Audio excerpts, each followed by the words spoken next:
A lovely day for cricket. Blue skies and gentle breeze. The Indians are waiting now to play the West Indies.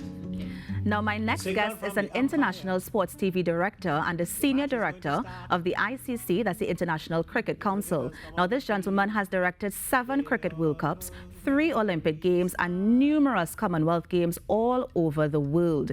And with his wealth of knowledge, he's hosting a sports broadcasting course at the UE alongside former cricketer and current cricket commentator, Mr. Darren Ganga. So on with me, I have no other than Mr. Gavin Scovell. Mr. Scovell, good morning. Thank you so much for joining us on Now.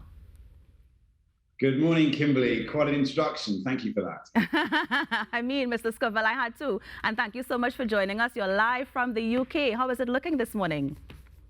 A little bit grey, Kimberly, out there today, but it's not raining, so the weather's great. It's not TNT weather, though. Ah, TNT's weather. You can't beat that, right? Absolutely. Now, Mr. Scovell, you are having this sports broadcasting course. I mean, what is it about? So it's a really exciting time because this is one of the first courses of its kind in the world, and we're launching it tonight. So it's 4:30 ECT is our first class. So it's not too late to join in if you want to go onto the University of the West Indies website. But it's a sports broadcast course. So basically what it is every aspect of live television.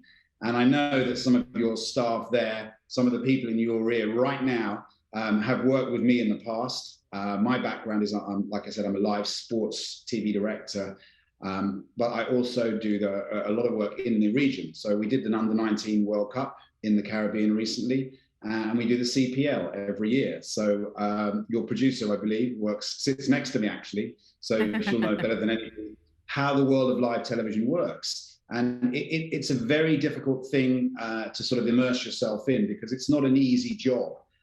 There are, in fact, hundreds of jobs in television. And I think people just think of the jobs. They think of Ian Bishop and Tom Moody, they think about commentating, they think about the presenting. But there are so many jobs behind the scenes that young people can get involved in. And Darren on the screen there and myself came up with this idea. There was a sports broadcasting course last year, which Alan Wilkins ran. And his was very much how to commentate, how to present, which is in my course too, but mine is more behind the scenes, what the broadcaster wants, how to make maximum impact on air. So as well as training commentary, presenting, reporting, we're also training how to direct, how to produce, how to write a running order, a daily activity schedule when you go on air, what a pre and a post show is, and all of the look behind the screens from videos of previous events that I've worked on where we interview different crew, and there's a lot of fun, there's a lot of videos with ex-professional commentators and presenters about how they started, and tips for youngsters who want to get into this industry. Mr. Scovell, this sounds like a very, very holistic course. I'm just wondering, how long is it going to be? Because I think it's like for directors and camera people and even presenters. So how long is something like this going to last for? Well, so it's a 10-week course, 2 hours a week. It's a Wednesday, I think it's 4:30 ECT every Wednesday. I'm doing it. It's an online Zoom course, so I will be doing it through the University of the West Indies. Like I said, it's fun. There's a lot of videos, a lot of interactivity. There'll be work for the students to do, and they get academic credits as well to go towards their degrees. So I see it as a combination of newbies who know nothing about television, and also people who've dipped their toes in. So people who've done a bit of maybe radio commentary or TV commentary as well. But it's a great course, and it's something that there isn't really the like of anywhere else, which is taught by somebody who's a current director in the industry. Now, when you said it's something that has never been done before, I mean, why now? Why take the interest to have something like this now?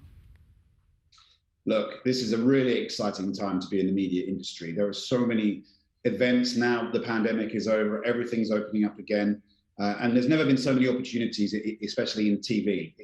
People just think of television as jobs like yourself, Kimberly, as the presenter. But like I say, there are hundreds of jobs behind the scenes. You know, in every control room, you have a producer, a director, a DA counting, you have a vision mixer, you have camera crew, you have technicians, engineers. So what the course is planning to do is dehumanize these positions, explain them, and basically tell the students how they might be getting an opportunity to get into this field in the future.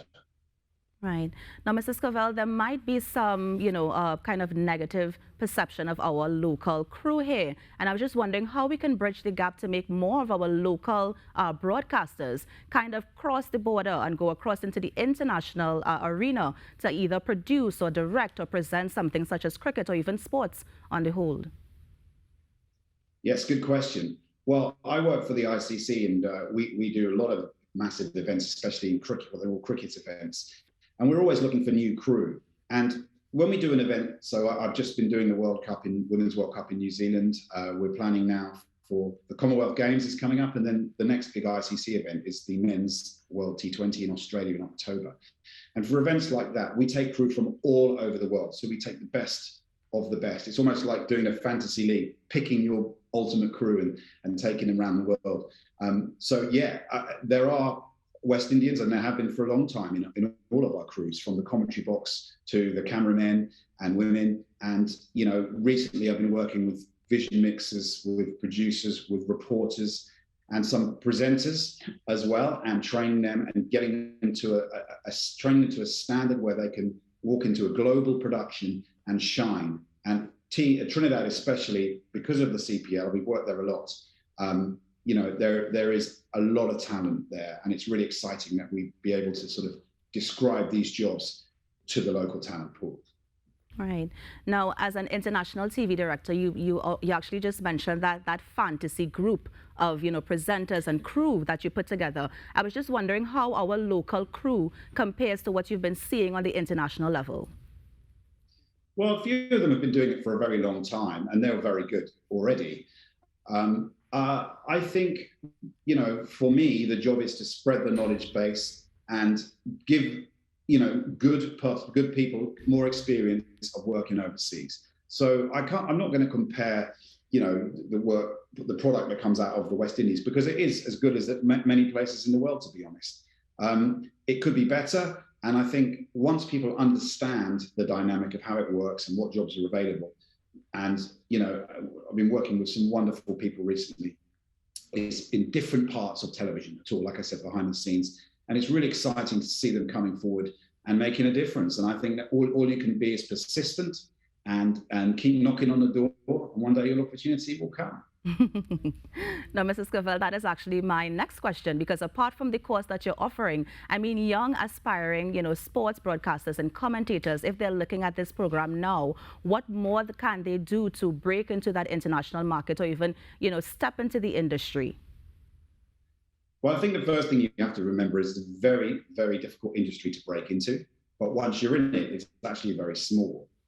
So if you're a young potential broadcaster and you want to be a commentator or a presenter, don't hold back. Be persistent. Find out what the courses there are like this. Get in touch with your local TV or radio station, as I did as a student. I remember I used to run our local TV station at my university and ended up doing everything. I would turn the camera around, do the sports report, and then edit it and play it out, and all of those things. And I think these days it's multi-skilled. So many people are not just editors or cameramen. They can do both things. And I think I would encourage young people to immerse yourself in the world of broadcasting. And don't just be a student or an athlete who used to play sport to a high level.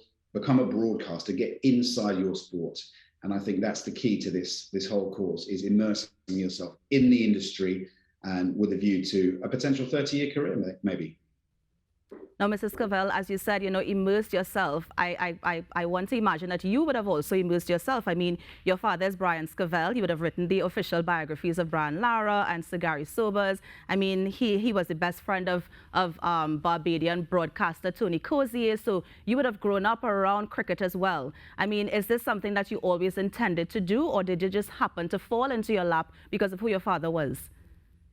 Well, it's a good, interesting question. When I was 11, I wrote an essay, which my dad still has to this day, which says, when I grow up, I want to be the guy that works on the cricket, because it does the highlights, because then I can just pluck out the best bits and watch it all day. It kind of came true. So, yeah, look, it was brilliant having a father like that. He would take me out of school, would go to the West Indies for a couple of months. As you mentioned, Tony Cozier, absolute legend of the broadcasting, the late, great Tony Cozier. And one of my great friends and colleagues and one of the best producers in the world is Tony's son, Craig Cozier. So we do a lot of work together. He's actually at the IPL right now. So it is a small world. But yeah, you know, like you say, Caribbean's in my blood. I've been going there for a long time and I absolutely love it. And Mr. Scovell, I mean, finally, what is next for Mr. Gavin Scovell? What is next? Well, I'm doing quite a lot of my training. I'm working with Carlos Brathwaite. I've been training him for a while, and a few other West Indians and international talent. I've got the Commonwealth Games coming up and doing some directing for cricket, the Dutch cricket and the Irish cricket.